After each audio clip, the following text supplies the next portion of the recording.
Ақша табудың ең оңай жолы ол адамдардың қандай сіз мәселесін шеше аласыз, қандай ойын шеше аласыз, соны анықтап алыңыз.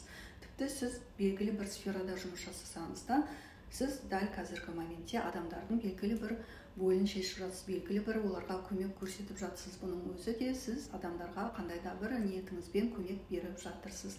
Енді екіншіден, сіз ол айналаңыздағы адамдарды жақсы көруіңіз керек. Өйткені біздің бар ақшамыз біздің айналамыздағы адамдарда.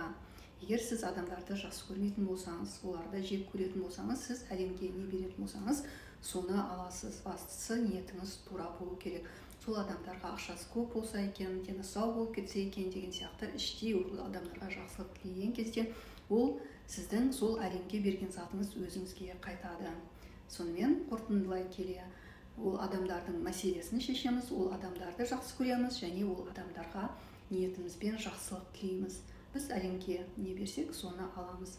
Қазіргі заманда өте көп кездестіремін. Дүкенге барсаңыз өте ашулы, сізге қызмет көрсеткісі келсе де ашуланып жасайтын адамдарды өте көп көреміз. Сондықтан да ақшаңыз көп болсын десеңіз, ниетіңіз тура болсын, адамдарды жақсы көріңіз, және де өзіңіздің